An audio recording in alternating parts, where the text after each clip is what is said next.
নিউকি ব্লগের তৃতীয় দিনে সবাইকে স্বাগতম। আজকে যাচ্ছি হচ্ছে যে এখানকার বিচগুলোকে ঘুরে ঘুরে দেখব। প্রথম ডেস্টিনেশন হচ্ছে গিয়া লাস্টি গ্লেজ বিচ।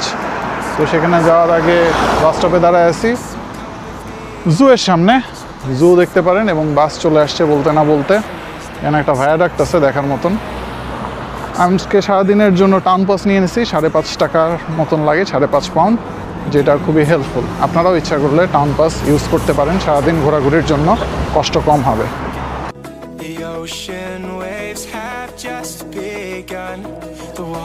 সবথেকে কাছের বিচ আর কি, স্টেশন থেকে নামার পরে নিউকিতে।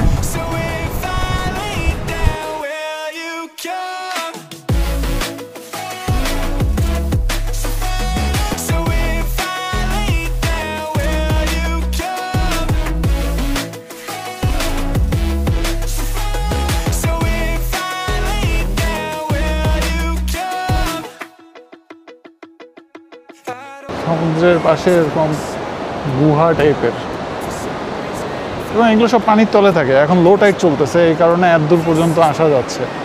বাট যখন হচ্ছে যে হাই টাইড থাকে তখন এগুলো সব পানির নিচে থাকে গুহা।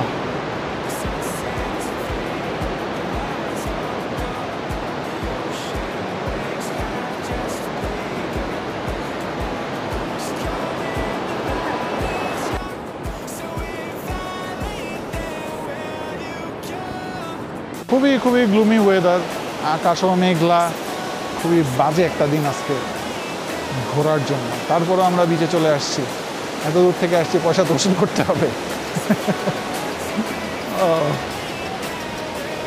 ও এখন একটু একটু রোদ দেখা দিচ্ছে দেখুন।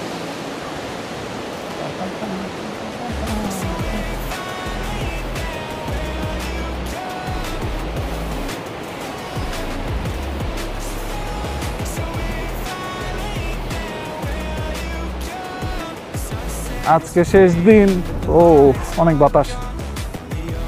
গতকাল লাস্টি গ্লেজ বিচ দেখতে চাইছিলাম, পারিনি। তো আজকে নিউকি থেকে চলে যাওয়ার আগে বিচটা দেখে যাচ্ছি এবং এই বিচের দিকে হেঁটে হেঁটে যাচ্ছি আর কি। এখন হাই টাইড চলতেছে, হাই টাইড চলার কারণে একদম পুরা পানি একদম কিনার পর্যন্ত চলে আসছে। এখানেই দেখা যাবে যখন লো টাইড চলবে তখন হচ্ছে গিয়া স্যান্ডি পার্টগুলো বের হবে, স্যান্ডি বিচ। আজকে রোদ থাকার কথা ছিল, কিন্তু আজকেও আবহাওয়া আমাদের সাথে ধোকা দিয়ে দিছে। রোদের দেখতেছি না, ওরে বাপরে বাপ, ব্যাপক বাতাস।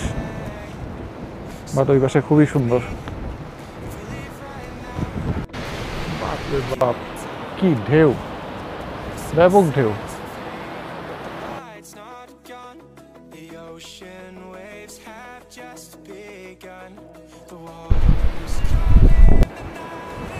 ওই যে ওইখানে লেখা লাস্টি গ্লেজ।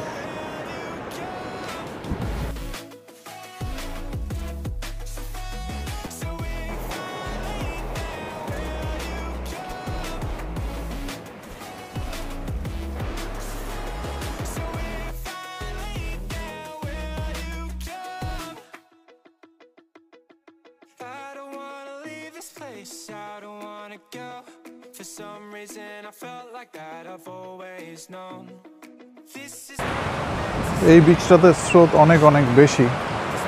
এখন হাই টাইড হচ্ছে, স্রোত বেশি হবে। আর এই বিচের যে মুখটা, এটা মানে মুখ বলতে এরিয়াটা, এটা অন্যান্যগুলোর তুলনায়, অন্য যে কটা বিচ দেখলাম ওগুলোর তুলনায় অনেক ন্যারো। এখানকার সমস্ত বিচই আসলে ক্লিফগুলো দাঁতের মতন, করাতের দাঁতের মতন বিভিন্ন পোর্শনকে ভাগ ভাগ করে রাখছে বিচে। এক একটা পোর্শনে 2 দাঁতের ফাঁকে 2টা ক্লিফের মাঝখানে একটা বিচ, এরকম টানা লম্বা কক্সবাজারের মতন না। তবে থ্যাঙ্ক গড ইংল্যান্ডের অন্যান্য বিচের মতন এগুলো পেবল না, এগুলো স্যান্ডি বিচ। রোদ উঠছে। এই ছিল হচ্ছে আমার নিউকি থেকে যা যা ব্লগর করলাম সেগুলো শেষ। খুবই সুন্দর জায়গা, যে কেউ ঘুরতে আসতে পারেন এই জায়গাটায়। লন্ডন থেকে আসার উপায়ও সহজ, প্লেনে বা হচ্ছে গিয়া ট্রেনে আসতে পারেন। আমরা ট্রেনে আসছি, প্লেনে আসলে সমস্যা হচ্ছে যে আপনি আসার পথের যে সৌন্দর্য সেটা দেখতে পাবেন না, আর ট্রেনে আসলে সুবিধা হচ্ছে যে সেই সৌন্দর্যগুলো আপনি দেখতে পাবেন ট্রেন থেকে।